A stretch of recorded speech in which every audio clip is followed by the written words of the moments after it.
ایک دفعہ کا ذکر ہے کہ ایک چھوٹا سا شرارتی بچہ تھا جس کا نام تھا علی۔ علی تو بس ہر وقت نئی نئی شرارتوں میں لگا رہتا تھا۔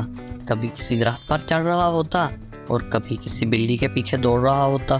وہ ایک پرانے گاؤں میں رہتا تھا جہاں بڑے بڑے کھیت اور اونچے اونچے درخت تھے اور گاؤں کے لوگ سادہ مگر مزے کی زندگی گزارتے تھے۔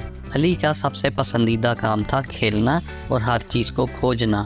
ایک دن علی اپنے گھر کے پچھلے صحن میں کھیل رہا تھا کہ اسے ایک پرانا سا قالین نظر آیا جو ایسے بکھرا ہوا تھا جیسے کسی نے اس پر خوب کشتی لڑی ہو۔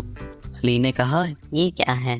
اور فوراً قالین کو جھاڑنا شروع کیا، لیکن یہ کوئی عام قالین نہ تھا، یہ تو ایک جادوئی قالین تھا جو اڑ سکتا تھا۔ علی کو تو ایسے لگا جیسے اسے کوئی خزانہ مل گیا۔ وہ فوراً قالین پر چھلانگ لگائی اور کہا اڑ جا اڑ جا۔ اور کیا دیکھتا ہے کہ قالین واقعی اڑنے لگا۔ علی ہنس ہنس کر کہا ہائے اللہ، یہ تو کمال ہو گیا۔ وہ گاؤں کے درختوں اور کھیتوں کے اوپر سے اڑنے لگا، بادلوں کو چھوا اور آسمان میں اڑتے پرندوں کے ساتھ مقابلہ کرنے لگا۔ پرندے حیران ہو کر علی کو دیکھنے لگے جیسے کہہ رہے ہوں یہ کون سا نیا پرندہ آ گیا ہے۔ علی نے ایک پرندے کو چڑھاتے ہوئے کہا دوڑتے ہو؟ دیکھو تو میں تم سے زیادہ تیز ہوں۔ اور علی کہہ لگاتا جا رہا تھا، اڑتا جا رہا تھا اور ہنس ہنس کر پیٹ پکڑتا جا رہا تھا۔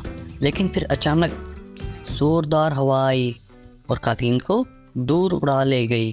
علی نے قالین کو پکڑنے کی پوری کوشش کی، لیکن وہ قالین سے ایسے پھسل گیا جیسے کوئی چکنی مچھلی اور سیدھا جا گرا ایک بڑے آم کے درخت پر۔ علی نے کہا واہ، آم کھانے کا مزہ تو درخت پر ہی ہے۔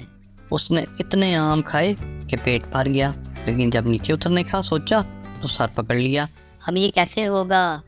علی نے نیچے دیکھا تو زمین بہت دور لگ رہی تھی اور وہ سوچ میں پڑ گیا۔ تبھی علی نے ایک شرارتی بندر کو درخت پر اچھلتے کودتے دیکھا۔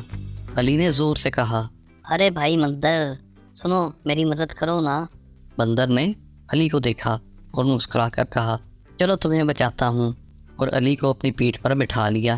بندر نے کہا پکڑے رہنا ورنہ نیچے گر جاؤ گے، اور دونوں آرام سے درخت سے نیچے اترے۔ نیچے پہنچ کر علی نے ہنستے ہوئے کہا شکریہ بندر، تم تو بہت سمجھدار ہو۔ بندر نے بھی شرارت سے آنکھ ماری اور کہا اگلی بار قالین اڑانے سے پہلے مجھ سے پوچھ لینا۔ علی نے ہنستے ہوئے سر ہلایا اور اپنے جادوئی قالین کو واپس لے آیا۔ علی نے قالین کو اپنی الماری میں چھپا دیا اور سوچا یہ تو میرا خاص راز ہے، اسے میں بس خاص موقعوں پر ہی نکالوں گا۔ اب علی اکثر قالین پر بیٹھ کر نئے ایڈونچر پر نکلتا۔